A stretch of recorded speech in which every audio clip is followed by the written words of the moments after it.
ഒരിക്കൽ ഒരു സാധു ബ്രാഹ്മണന്റെ കൈകൊണ്ട് അറിയാതെ ഒരു പശു മരിക്കാനിടയായി. അദ്ദേഹത്തിന് വലിയ വ്യസനമായി. താൻ പശുഹത്യ ചെയ്തുല്ലോ, എന്തൊരു പ്രായശ്ചിത്തം കൊണ്ടാണ് ഇതിന്റെ ദുരിതം നീങ്ങുക എന്ന് വിചാരിച്ചിരിക്കുകയായിരുന്നു. അപ്പോ സംശയം തീർക്കാൻ വേണ്ടിയിട്ട് ദൂരെയുള്ള ഒരു ആശ്രമത്തിൽ ഒരു ഋഷിയെ കാണാൻ തീരുമാനിച്ചു. അങ്ങനെ അദ്ദേഹത്തിന്റെ ആശ്രമത്തിൽ ചെന്നപ്പോ അന്ന് അവിടെ ആ സന്യാസി ഉണ്ടായിരുന്നില്ല. ഒരു ശിഷ്യൻ മാത്രമേ അവിടെ ഉണ്ടായിരുന്നുള്ളൂ.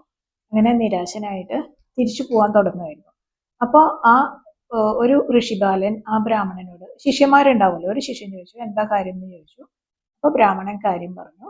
അപ്പോൾ ഈ കുഞ്ഞു സന്യാസി ശിഷ്യൻ പറഞ്ഞു, ഓ ഇതിനാണോ, ഇത് ഇത്ര വലിയ കാര്യമൊന്നുമല്ല, ഇതിനുള്ള പ്രായശ്ചിത്തം ഞാൻ തന്നെ പറഞ്ഞു തരാമെന്ന് പറയുക. 4 രാമനാമം ജപിച്ചാൽ മതി, വേറെ കുഴപ്പമൊന്നുമില്ല. ആണോ, എന്നാൽ ശരി, എല്ലാ പാപങ്ങളും അതുകൊണ്ട് തീരും എന്ന് പറയുകയാണ്. അങ്ങനെ അത് കേട്ടപ്പോ ബ്രാഹ്മണന് ഭയങ്കര ആശ്ചര്യമായി.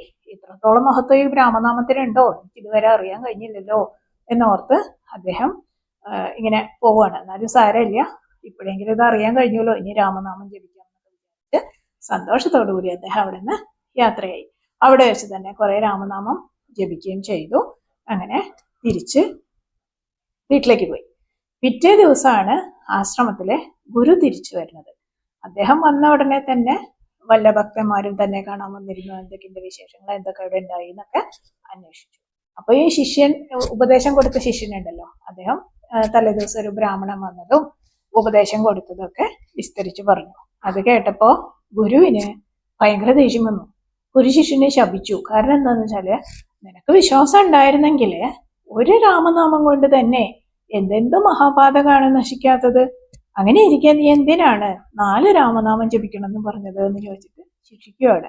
നിന്റെ മുഴുത്ത അവിശ്വാസത്തെയാണ് ഇത് കാണിക്കുന്നത്. അതുകൊണ്ട് തന്നെ നീ കാട്ടാളനായി പോട്ടെ എന്നായിരുന്നു ഗുരു ശപിച്ചത്. ആ ശിഷ്യനാണ്, ആ ഋഷിബാലനാണ് പിൻകാലത്ത് വാൽമീകിയായി തീർന്നത് എന്നാ പറയുന്നത്. വിശ്വാസക്കുറവ് കൊണ്ടാണ് അധികകാലം രാമനാമം ജപിക്കേണ്ടി വന്നത് എന്നാണ് ഐതിഹ്യം. ഈ കഥകള് ഒക്കെ കേൾക്കുമ്പോൾ നമ്മൾ മനസ്സിലാക്കേണ്ടത് എന്താ? പൂർണ്ണ വിശ്വാസത്തിന്റെ ശക്തിയാണ് നമ്മൾ മനസ്സിലാക്കേണ്ടത്. ഏത് പ്രതിസന്ധിയിലും തളരാതെ ഈശ്വരൻ തന്നെ കാത്തു രക്ഷിക്കും എന്ന് പൂർണ്ണമായിട്ട് വിശ്വസിക്കുക. ഗുരു, പിതാവും, ബന്ധുവും, സുഹൃത്തും, രക്ഷിതാവും ഒക്കെ ആയിട്ട് ഈശ്വരനെ കാണാം. എപ്പോഴും ഈശ്വരനെ സ്മരിക്കുക. ഏത് തന്നെ ഏറ്റവും പ്രാഥമികമായും പ്രധാനമായും വേണ്ട ഒരു കാര്യം ഇത് തന്നെയാണ്. അനുഷ്ഠാനങ്ങളും കർമ്മങ്ങളും ഒക്കെ 2ാം സ്ഥാനത്തേ വരുന്നുള്ളൂ.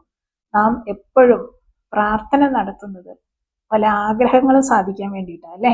സാധാരണ ഒരു ഭക്തൻ ക്ഷേത്ര ദർശനം നടത്തുന്നതും വ്രതം അനുഷ്ഠിക്കുന്നതും മറ്റു കർമ്മങ്ങൾ ചെയ്യുന്നതും ഒക്കെ ഓരോ കാര്യസാധ്യത്തിന് വേണ്ടിയായിരിക്കും അല്ലെ. അതിനുവേണ്ടി പ്രാർത്ഥിക്കുമ്പോൾ ഭക്തിയേക്കാൾ ഉപരി ആ കാര്യസാധ്യത്തെക്കുറിച്ചുള്ള ചിന്തകളാവും മനസ്സിൽ മുന്നിട്ട് നിൽക്കുക. അവിടെ ആഗ്രഹചിന്ത 1ാം സ്ഥാനത്തും ഭക്തി 2ാം സ്ഥാനത്തുമായി പോകുന്നു. എന്നാൽ എല്ലാം അറിയുന്ന ഈശ്വരനോട് ഇങ്ങനെ തനിക്ക് സാധിച്ചു തരണം, അത് സാധിച്ചു തരണം, ഇത് വേണം എന്നൊക്കെ പറഞ്ഞ് പ്രാർത്ഥിക്കേണ്ട വല്ല കാര്യമുണ്ടോ? ഭക്തി, ഉപാധികളില്ലാത്ത ഭക്തി, പൂർണ്ണ വിശ്വാസത്തോടെയുള്ള ഭക്തി, അതാണ് നമ്മിൽ മുന്നിട്ട് നിൽക്കേണ്ടത്. അങ്ങനെയായാൽ ആഗ്രഹ സാഫല്യം നിശ്ചയമായും തീർച്ചയായും നമ്മിലേക്ക് വന്നു.